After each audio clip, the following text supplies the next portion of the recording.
조합원 여러분, 안녕하세요. 겨울방학 온라인 조합원 교육에 오신 분들을 환영합니다. 네, 3강을 맡은 저는 학교 비정규직 노동조합 경기지부 조아라 법규국장이라고 합니다.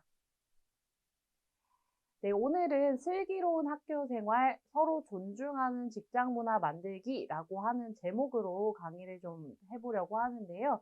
이 서로 존중하는 직장 문화 만들기를 위해서 가장 중요한 부분, 그리고 꼭 없애야 하는 것에 대해서 좀 오늘 강의를 좀 해보려고 해요. 바로 직장 내 괴롭힘입니다. 이 직장 내 괴롭힘이란 어떤 것인지, 그리고 어떻게 우리가 피해를 받고 있는지, 이런 부분에 대해서 좀 구체적으로 말씀드리고자 합니다. 먼저 직장 내 괴롭힘이라고 하는 것의 정의를 좀 말씀드리려고자 하는데요. 직장 내 괴롭힘의 정의는 근로기준법에 있습니다. 한번 읽어보도록 하겠습니다. 사용자 또는 근로자가 직장에서의 지위 또는 관계 등의 우위를 이용하여 업무상 적정 범위를 넘어서 다른 근로자에게 신체적, 정신적 고통을 주거나 근무 환경을 악화시키는 행위를 말합니다. 이렇게만 보면 좀 어렵게 느끼실 수도 있겠는데요. 이 정의에 기반해서 직장 내 괴롭힘이란 어떤 것인지 좀 구체적으로 말씀드리겠습니다. 학비노조 조합원을 대상으로 4일 동안 저희가 직장 내 괴롭힘 인식조사라고 하는 것을 했었습니다. 이 인식조사를 통해서 2152분의 참여가 있었는데요. 정말 많은 분들이 참여를 해주셨습니다. 그 결과가 굉장히 조금 충격적이었는데요. 저 첫 번째 문항 보시면 근무 중 다음과 같은 언어적, 정서적 괴롭힘 경험한 적이 있냐? 그러니까 직장 내 괴롭힘의 경험이 있냐라고 하는 것에 대해서 살펴보았더니 70% 이상이 괴롭힘의 경험이 있었다라고 하는 답변을 얻었습니다. 사실 이제 직장 내 괴롭힘을 당한 적 있냐라고 하는 질문에 대해서 이렇게 구체적으로 저희가 이제 여쭤본 적이 없었기 때문에 굉장히 좀 충격적인 조사이기도 합니다. 고함, 뭐 폭언, 협박 이런 것도 있고 인격 모독하는 발언, 뭐 폭행까지 사실은 좀 있었기 때문에 굉장히 좀 충격적이죠. 그 횟수를 좀 살펴보면 거의 없다라고 하는 분이 51.7% 정도이고 그 외의 분들은 좀 주기적으로 이 부분을 경험하고 있다라고 하는 걸 알 수가 있습니다. 그리고 나의 심리 상태가 어떠했느냐, 그리고 내가 경험하지 않았더라도 간접적으로 경험했을 때 내 심리 상태는 어땠냐라고 하는 질문에 봤을 때 일단은 업무 의욕이나 집중도가 저하되는 거가 먼저 오고 두 번째로는 위축이 된다라고 하는 부분입니다. 그리고 무력감이라고 하는 것도 굉장히 강해지겠죠. 또한 나도 당할 수 있다라고 하는 불안감도 굉장히 크다라고 하는 것도 있습니다. 네 번째로 그 직장 내 괴롭힘, 갑질로 인해서 다음과 같은 생각을 해본 적 있냐라고 했을 때 퇴사를 고민한다라고 하는 부분이 거의 50%에 달했고 또한 다른 기관으로 전보를 희망하거나 업무 방식을 바꾸거나 기피하게 된다라고 하는 답변이 굉장히 많았고 또한 4%에 달하는 선생님들께서 극단적인 선택까지 생각하셨다라고 하셨습니다. 굉장히 좀 충격적인 조사가 아닐 수가 없고 내 동료 그리고 이제 우리 조합원 중에서 이런 사람이 있다라고 하는 것들이 우리가 가지고 있는 지금 현재 인식을 바꿔야 되는 가장 큰 요인이 아닐까 생각도 들고 있습니다. 뭐 급식실을 포함해서 사실은 중도 퇴사 하시는 분들이 굉장히 많아지고 있는데 중도 퇴사를 하게 됐을 때 이제 업무 공백이나 이런 부분에 있어서 고민을 많이 하시는 분들이 많겠지만 그 중도 퇴사를 하는 원인에 대해서도 좀 살펴볼 필요가 있지 않나라고 하는 생각이 듭니다. 그 괴롭힘이나 갑질의 주요 행위자라고 하는 것은 지금 보시면 동료 그리고 교사, 뭐 관리자, 행정실 관리자, 뭐 학부모, 뭐 외부인 이런 사람들도 포함해서 여러 분들이 있었지만 그럼에도 불구하고 동료가 가장 많았다라고 하는 걸 아실 수 있습니다. 그리고 내가 당했다. 70%에 가까운 사람들이 당했는데 그 당한 사람들이 신고 절차, 도움을 청할 수 있는 방법을 인지하고 있냐라고 했더니 들어본 적은 있는데 자세히는 모른다. 잘 알고 있다라고 하는 부분들도 20% 정도는 됐지만 전혀 모른다라고 하는 분들도 20%에 달했다라고 알 수가 있습니다. 그리고 실제로 도움을 요청했을 때 그 과정과 결과가 적절히 해결됐냐라고 했을 때 거의 60%에 달하시는 분들이 적절히 해결되지 못했다라고 느끼고 계십니다. 그래서 실제로 그 많이 퇴사를 하고 계신 분들 가운데서 신규 입사자들이 많은 걸로 알고 있습니다. 그래서 신규 입사자 그 일대를 생각했을 때 어땠는지에 대한 조사를 또 다시 했는데, 입사 전에 교육청에서 신규 교육을 받은 적 있냐라고 했을 때 아니요를 답하신 분들이 84%에 달하고, 그리고 입사 이후에 받은 적 있냐라고 하는 분들도 거의 동일하게 73%에 달하는 분들이 없다라고 답변을 주셨습니다. 교육 내용은 충분했냐라고 했을 때 보통이다 라고 하는 분들도 있었고, 충분하지 못했다라고 답변하신 분들도 많이 계십니다. 그 입사 이후 인수인계나 실제 업무를 충분히 안내받았냐라고 하는 분들의 대다수가 충분히 안내받지 못했다라고 느끼신다라고 하는 걸 아실 수가 있습니다. 50%가 넘는 분들이 충분히 안내받지 못했다라고 느끼고 계십니다. 그래서 업무 적응 과정에서 이제 어려움을 느낀 가장 큰 이유가 무엇이냐라고 했을 때, 일단은 뭐 노동 강도가 굉장히 높고 저임금이다라고 하는 부분도 50%가 넘지만, 업무 매뉴얼이 없고 업무 인수인계나 협조가 좀 부족하고 당사자를 배제하고 업무를 일방적으로 분장한다거나 그 동료와의 갈등 요소가 굉장히 나의 업무 적응을 어렵게 만들고 있다라고 하는 걸 알 수가 있습니다. 이런 상황 속에서 직장 내 괴롭힘이 발생했을 때 이런 상황으로 인해서 뭐 발생했다라고도 볼 수 있겠죠. 그래서 이런 것들로 인한 직장 내 괴롭힘이 굉장히 더 이제 추가적으로 가해졌을 때 피해자가 느끼는 압박감, 그리고 불안감, 그리고 힘듦의 정도가 더 높아질 수밖에 없다라고 하는 거를 저희가 인식할 수가 있었습니다. 그 직장갑질 119라고 하는 단체가 있습니다. 이 단체는 갑질을 없애기 위해서, 직장 내 괴롭힘을 없애기 위해서 이제 활동하는 단체인데요. 이 단체에서는 이제 상담을 좀 많이 받아요. 직장 내 괴롭힘이나 이런 부분에 대해서. 그 단체에서 상담 내용에 보면 유서에 저 사람들 이름 다 쓰고 자살하면 알아줄까 싶어요 라고 하는 내용이 있었습니다. 우리도 사실은 그 조사를 하신 분들 중에 극단적인 선택을 생각하신 선생님이 계셨어요. 그래서 굉장히 좀 안타깝고 너무나 힘든 상황이다라고 하는, 우리 지금 학교 현장이 얼마나 힘든지를 반증하는 증거인데요. 이런 상황에 몰린 사람들을 위해서 우리는 어떻게 해야 되는 것인지, 그래서 직장 내 괴롭힘이라는 것에 대해서 우리는 다시 한번 좀 알아볼 필요가 있다라고 느꼈습니다. 그래서 이번 강의가 좀 준비됐다고 보시면 되겠습니다. 일단 직장 내 괴롭힘 방지법이라고 하는 것이 어떻게 탄생했는지를 좀 말씀을 드릴게요. 네, 잘 아시겠지만 땅콩 사건이라고 하는 것이 있었습니다. 이 부사장이라고 하는 사람이 비행기 안에서 일하고 있는 승무원을 향해서 굉장한 폭언, 폭행까지 좀 있었죠. 이게 정말 큰 사회적 문제가 됐었습니다. 또한 이제 간호사 분들의 태움이라고 하는 것에 대해서 이제 요새 많은 분들이 아실 텐데요. 이제 태움으로 인해서 신규 간호사가 6개월 만에 자살을 하는 사건이 있었습니다. 그래서 이것이 많은 공문을 샀고, 그리고 이로 인해서 고통받고 있는 간호사가 많다라고 하는 것들이 정말 많이 빠르게 알려지게 된 계기가 됐었죠. 그리고 이 분도 굉장히 유명한 분인데요. 위디스크에서 일하는 회장입니다. 근데 이렇게 다 보이는 그 사무실에서 뺨을 때리는 모습이 영상으로 찍혀서 이게 굉장히 큰 공분을 샀었던 사건이 발생을 한 적이 있었습니다.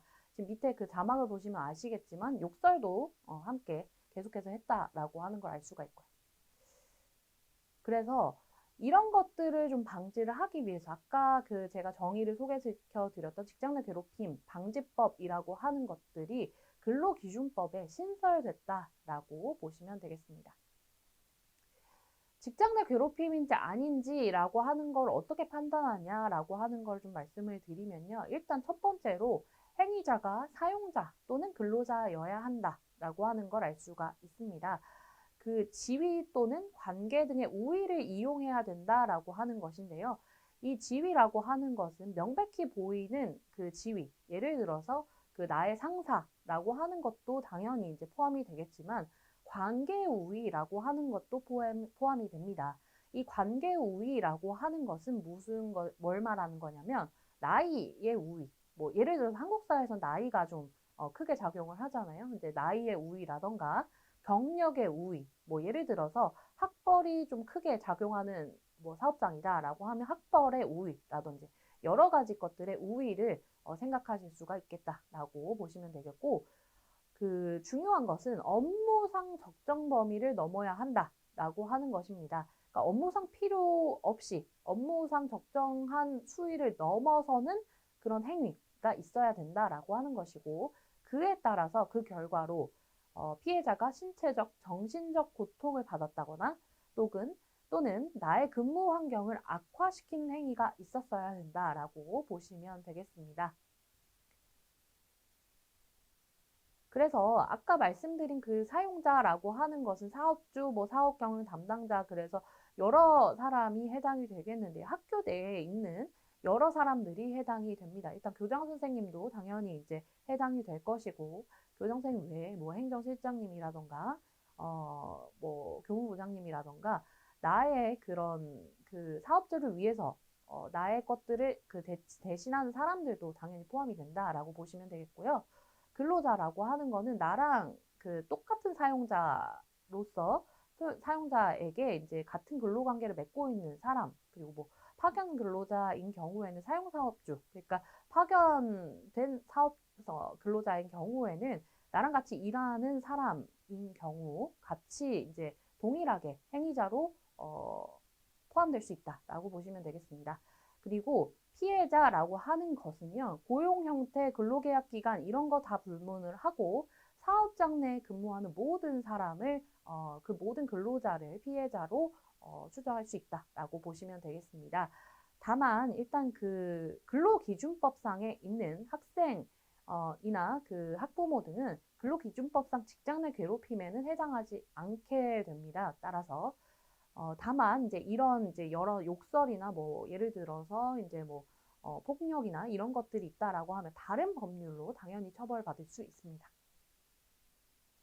행위 장소가 좀 문제가 되는데요. 예를 들어서 그 반드시 학교 안에서만 그 직장의 괴롭힘이 일어나냐라고 하면 그렇지는 않습니다. 그 옆에 그 사진을 보시면 아시겠지만 카카오톡 같은 걸로도 요새는 업무를 많이 하잖아요. 그래서 카카오톡 혹은 메신저 같은 것들도 동일하게 직장 내 괴롭힘의 하나로 판단될 수 있다라고 보시면 되겠습니다. 그리고 다만 사적 공간이라고 하더라도 예를 들어서 이제 뭐 회식 자리라던가 이런 경우에는 당연히 직장 내 괴롭힘으로 판단될 여지가 있다라고 보시면 되고, 사적 공간이라고 하더라도 그 안에서 이러이런 사안이 발생했다라고 한다면 판단에 따라서는 직장 내 괴롭힘으로 인정될 여지가 충분히 있다라고 보시면 되겠습니다. 예를 들어서 이제 SNS에 그 이런 뭐 특정 인물에 대해서 폭언을 한다라고 하는 행위가 직장 내 괴롭힘으로 볼 수 있냐라고 한다면 사실상은 사실 법 내에 직장 내 괴롭힘 행위에 해당된다고 보기는 좀 어렵다라고는 보일 수 있는데요. 어떤 상황이냐에 따라서 달라질 수 있기 때문에 이런 것들도 하나하나 판단이 좀 필요합니다. 자, 직장 내에서의 지위 또는 관계 등의 우위를 이용한다라고 했을 때 이 우위성에 대해서 조금 더 구체적으로 말씀드리면 피해자가 괴롭힘 행위에 대해서 저항하거나 거절이 어려울 것 같은 관계를 얘기를 합니다. 그 지위라고 하는 것은 지위 명령 관계, 그러니까 내가 이제 지시를 받는 관계라고 할 수가 있겠지만 직급 체계상 위에 있다라고 하면 지위 우위성이 인정될 수가 있고, 관계 우위는 아까 말씀드렸지만 우위를 점하고 있다고 판단되는 모든 요소가 포함될 수가 있습니다. 근속 연수라든지 뭐 전문 지식이 얼마나 있는지 이런 것들, 뭐 연령, 학벌, 출신 여러 가지 것들이 포함이 될 수가 있다라고 보시면 되겠습니다. 업무상 적정 범위를 넘는 행위는 무엇이냐 이런 질문이 많이 오는데 우위성이 인정이 되더라도 그 문제 행위가 업무랑 관련이 있어야 된다라고 하는 거를 얘기를 합니다. 이제 예를 들어서 이제 개인적인 용무 중에 발생을 했다. 내가 같이 일하는 구성원이라고 하더라도 그 인류와는 상관이 없는 용무 중에 발생을 했다라고 한다면 그것은 직장 내 괴롭힘이다라고 보기는 어려울 수는 있습니다. 그러나 이제 문제 행위가 업무상 적정 범위를 넘은 걸로 인정을 되려면 개인적 용무나 이런 걸 이제 배제를 하고 업무상 적정 범위가 넘는 걸로 이제 인정이 되려면 사회 통념에 비추어 볼 때 그 필요성이 인정되지 않는 경우를 얘기를 합니다. 여기서 사회 통념이라고 하는 말은 그 우리가 다 같이 여기 사회 구성원들이 다 같이 공유하고 있는 뭐 상식이라던가 우리가 그냥 대부분의 사람들이 상식이라고 생각하는 그것들을 비추어 볼 때 저거는 업무상 필요하지 않아. 업무상 필요성을 훨씬 넘었어 라고 인정된다라고 하는 거를 얘기를 합니다. 이제 마지막으로 그런 행위가 있음에 따라서 신체적인, 정신적인 고통을 주거나 근무 환경이 악화되어야 하는데요. 객관적으로 봤을 때 피해자와 같은 처지에 있는 일반적이고 평균적인 사람의 입장에서 생각을 해야 합니다. 나랑 같은 처지에 있는, 그러니까 나와 같은 뭐 직급이라든지 이런 사람들이 생각해 봤을 때 신체적, 정신적 고통을 그리고 또 근무 환경 악화가 발생할 수 있는 행위가 있어야 된다라고 하는 거. 일단 첫 번째가 있고, 두 번째로 나에게 실제로 신체적, 정신적 고통이나 근무 환경 악화 결과가 발생됐다라고 하는 것이 인정이 되어야 됩니다. 근무 환경을 악화시키는 것이라고 하는 것은 예를 들어서 이제 문제 행위로 인해서 내가 실제로 할 수 있는 만큼의 일을 할 수 없을 정도 지장이 발생하는 것이다 라고 얘기를 하는데요. 내가 실제로 이제 일을 하려면 필요한 것들이 있잖아요. 뭐 컴퓨터가 필요한다거나 뭐 혹은 이제 뭐 제가 뭐 만약 강의를 한다라고 하면 마이크가 필요하다거나 뭐 이런 것들이 있죠. 근데 그런 거를 뺏어 버린다거나 뭐 이런 거를 좀 간단하게 생각할 수가 있겠고 그 사람이 마이크를 뺏었다, 뭐 혹은 컴퓨터를 뺏었다라고 하더라도 내가 괴롭히려는 의도가 없었어. 그냥 장난이야. 이렇게 얘기를 할 수도 있잖아요. 근데 그 의도가 없었다라고 하더라도 내가 고통을 받았다거나 근무 환경이 악화가 됐다라고 한다면 직장 내 괴롭힘으로 인정될 수 있다라고 보시면 됩니다. 그 실제 사례를 한번 좀 같이 읽어보면서 판단을 좀 해보려고 하는데요. 급식실 사례를 먼저 좀 말씀을 드리도록 하겠습니다. 여기서는 그 급식실에서 발생한 사안이고, 영양교사 선생님하고 조리실무사 같이 이제 교육공무직 8명이 같이 일을 하고 있는데, 영양교사 선생님이 수세미를 검사를 하고 장갑이 해져서 교환을 할 때도 꼭 검사를 맞게 하거나 쓰레기 봉투 같은 거를 사용할 때도 할게요 라고 허락을 받게 한다거나 조회를 20분을 하는데 계속 서 있도록 하고 그 조회 중에 일단 폭언을 계속해서 쏟아냈다라고 얘기가 됐습니다. 그래서 한 명이 쓰러지고 그리고 다른 사람들은 그 사람이 이송된 이후에도 한 명 빠진 상태로 정상 근무를 했다라는 겁니다. 자, 여기서 일단 보면 첫 번째로 이거는 급식실 안에서 이루어진 일이죠. 그래서 업무, 그 사업장 내에서 이루어진 일이다라고 보시면 되고, 영양교사와 조리실무사라고 하는 거는 같이 일하는 동료라고 볼 수 있겠습니다. 그리고 동료이지만 지시를 받을 수도 있겠죠. 그래서 우위성이 인정될 수 있겠습니다.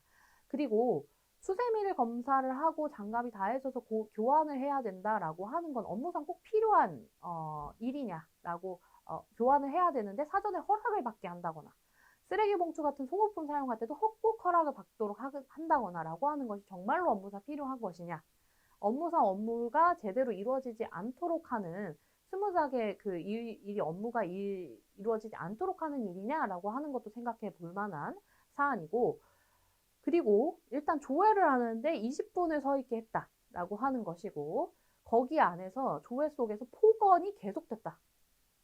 내가 조회를 계속해서 그거를 반드시 받아야 되는 상황에서 폭언이 계속해서 이루어진 것이죠. 매일 아침마다 폭언이 있었다라고 하는 것은 사람에게 굉장한 스트레스로 이뤄질 수밖에 없겠죠. 그래서 이로 인해서 쓰러졌다라는 겁니다. 그래서 일단 첫 번째로 봤을 때 급식실 내에서 이루어진 일인 거고, 그 다음에 두 번째로 우의성이 인정되냐라고 했을 때 우의성이 인정될 수 있다라고 하는 것이고, 세 번째 업무상 필요성이 있냐라고 했을 때 우리가 사회 통념상 수세미라든지 뭐 장갑 같은 거 해줬을 때 교환을 한다라고 하는 거는 당연히 있어야 되는 것이죠. 그리고 쓰레기 봉투를 사용할 때도 꼭 허락을 받는다라고 하는 것은 실제로 내가 업무를 제대로 할 수 있게 하는 상황이 아니다라고 하는 것이고, 두 번째로 폭언이 계속해서 이루어졌다라고 하는 것은 당연히 업무상 필요가 없겠죠. 그리고 그 폭언으로 인해서 쓰러졌다라고 하는 것은 내가 실제로 신체적인 고통이 있었다라고 하는 것까지 인정이 됐다라고 볼 수가 있겠습니다. 자, 두 번째로 행정실장님인데요. 이제 학교의 행정실장님은 교육공무직 복무 상황을 검사를 하고 전체 인원을 다 불러서 복무에 대한 사유를 개별적으로 설명하도록 강요했다. 그리고 교육공무직 전체를 불러 모아서 복무교육을 실시하셨다. 그리고 병조퇴를 내가 쓴다라고 하면 병원에서 진단받은 내역을 갖고 와서 직접 자신에게 와서 승인을 받으라고 한다. 근데 승인도 거부를 하더라. 자, 여기도 일단 볼게요. 행정실장님 교육공무직은 지위상의 우위가 일단 인정이 되겠죠. 그리고 복무에 대한 사유를 전체 인원을 다 불러서 개별적으로 설명하도록 강요했다라고 하는 것입니다. 결제를 올려서 그거에 대해서 이제 뭐 결제를 하시면 되는 일인데 개별적으로 설명하도록 강요했다라고 하는 것은 업무상 필요 이상의 것들이라고 볼 수가 있겠죠. 그리고 병조퇴를 사용하려면 진단받은 내역을 가지고 와서 직접 자신에게 와서 승인을 받으라. 이거는 어떤 절차상의 절차상에 있는 내용이거나 그렇지 않죠. 나에게 와서 승인을 받으라라고 하는 것은 하나하나 내가 이제 따지고 들겠다라고 하는 것인데, 따지고 들겠다라고 하는 것도 그 방법이 좀 잘못됐다라고 볼 수가 있겠고, 실제로 병조퇴까지 거부를 당했다라는 것이죠. 이거는 업무상 필요성을 넘어서는 행위다라고 하는 것이고, 실제로 내가 병원에 가서 진료를 받아야 되는데 그거에 대한 거부가 있었다라고 하는 것이 있기 때문에 문제가 있다라고 볼 수가 있겠죠. 정신적인 스트레스 혹은 이제 뭐 신체적인 스트레스나 이런 것들이 이제 발생할 수 있다라고 볼 수가 있겠습니다. 자, 그리고 이 유치원에서 일하는 유치원 에듀케어 강사 선생님이 계십니다. 이 유치원 에듀케어 강사는 이제 우리로 따지면 방과후 전담사라고 볼 수가 있는데요. 방과후 전담사 선생님께서는 이제 매일 11시부터 19시까지 근무를 하고 계십니다. 그런데 행정 업무를 해야 되는 시간에 교육과정 급식 지원 업무를 강요를 한다라고 해서 어려움을 겪고 있다. 급식 지원 업무는 우리가 하는 업무가 아닙니다. 라고 반박했으나 계속해서 해야 돼. 내가 시키는 건 다 해야 돼. 라고 하면서 반복적으로 강요를 하고 있다. 그래서 점심 식사를 제대로 못하거나 밀린 행정 업무 때문에 퇴근 후에 남아서 일을 하고 있다. 라고 봅니다. 자, 여기서 일단 얘기를 해보면, 일단 첫 번째로 이제 유치원에서 일하는 거죠. 유치원 방과후 전담사 선생님께서 11시부터 19시까지 근무를 하고 있다라고 하는데, 원장이 얘기를 했단 말이에요. 일단 사업장에서 이루어졌다라고 볼 수가 있겠고, 유치원 방과후 전담사 선생님은 유치원 원장과의 지위상의 우위성을 당연히 인정이 되겠죠.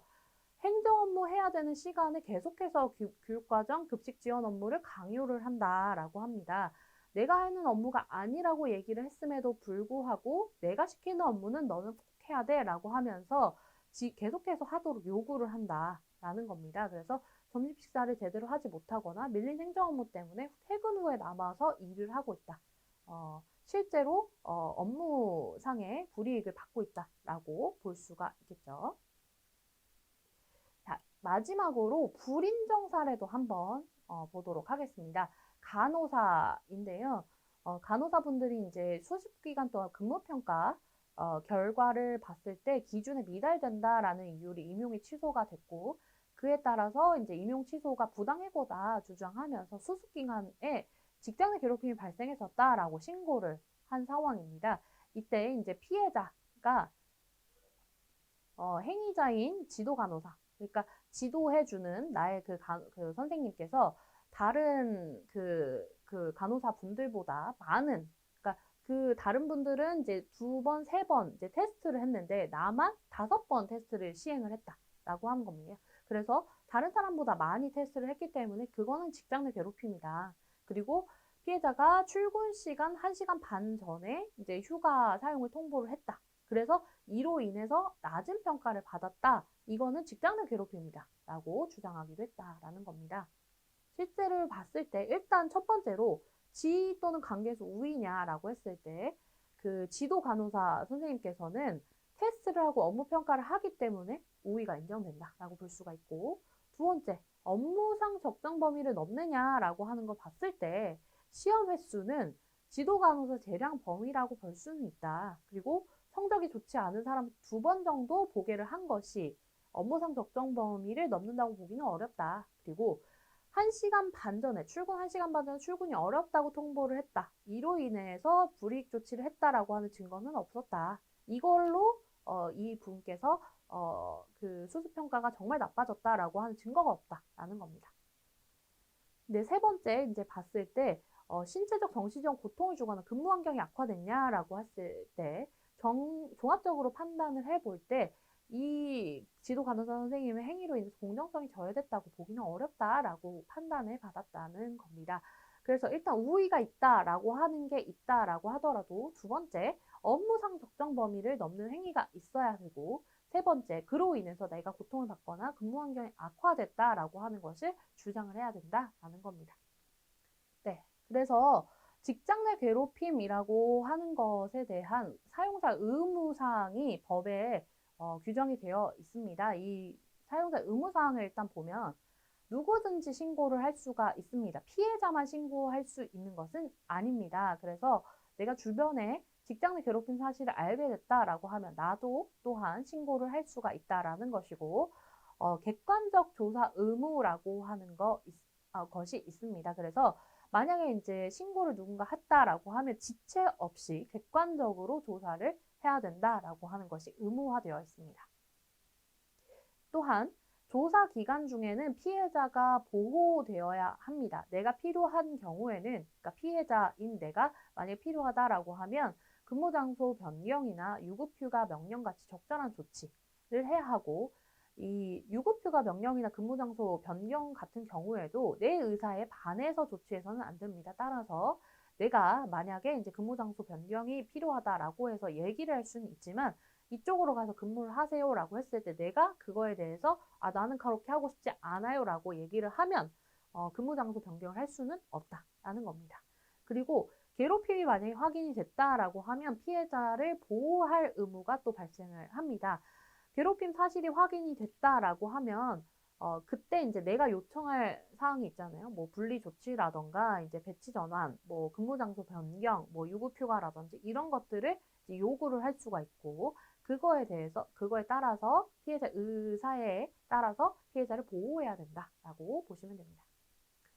그리고 가해자 조치라고 하는 것이 있는데요. 그 직장 내 괴롭힘이 인정이 됐다라고 하면 징계를 하거나 근무 장소 변경 같이 피해자 의견을 들어서 필요한 조치를 해야 하며, 가장 중요한 것은 비밀 누설 금지 의무가 있습니다. 그래서 조사 과정에서 알게 된 비밀을 다른 사람에게 누설할 수가 없습니다. 근데 이제 당연히 이제 사용자에게 보고한다거나 관계기관에서 이제 요청을 한 경우에는 그런 거는 이제 할 수는 있겠지만, 피해자가 원치를 않다라고 하면 그 사람이 이제 그 신고를 했다거나 그 신고를 한 것에 따라 이제 그 이루어진 여러 조치들에 대해서 비밀을 누설하면 안 된다라고 보시면 되겠습니다. 또한 이게 가장 중요한데요. 내가 신고를 했다는 이유로, 그리고 피해자가 이제 신고를 했다는 이유로 해고한다거나 불리한 처우를 해서는 안 된다고 되어 있습니다. 이거는 3년이나 징역이나 3천만 원 이하의 벌금형에 처해질 수 있습니다. 실제로 이제 직장 내 괴롭힘을 이제 신고를 할 때 사업장에 이제 신고를 먼저 하게 되는데요. 그 이후에 또 이제 인정이 안 된 경우에 노동부에 이제 호소를 할 수가 있습니다. 그러나 이제 신고를 했을 때 어떻게 처리되냐라고 그 결과를 봤더니 실제로 처리 완료된 그 사안이 9.7%에 불과하더라. 굉장히 낮은 수치다라고 보시면 되겠죠.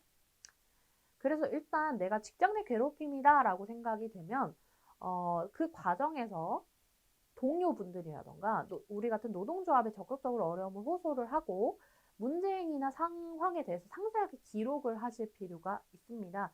우리 취업규칙에 보면 신고센터라고 하는 걸 운영을 하고 알게 된다라고 하면 누구나 신고를 하도록 되어 있습니다. 그래서 그 경기도교육청 홈페이지에 들어가시면 신고센터가 있습니다. 거기에 신고를 하실 수가 있고 만약에 이제 그 내가 원하는 방식이 저 사람에 대한 처벌이나 이런 게 아니라 정말 일단 분리 조치부터 시켜줬으면 좋겠다. 뭐 여러 가지 뭐 전보를 했으면 좋겠다.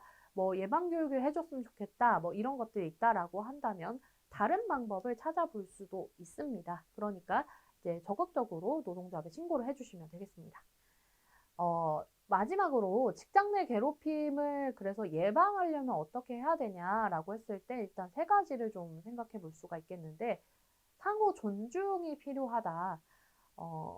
내가 이 사업장에서 적게 일했든 많게 일했든 서로 같이 근무를 하기 때문에 그 사업장 내에서 상호 존중하려는 태도가 일단 필요하다. 나 또한 가해자나 피해자가 될 수 있다라고 하는 걸 인식을 해야 되고 두 번째, 상대방을 이해하고 좀 공감을 해 주셔야 합니다.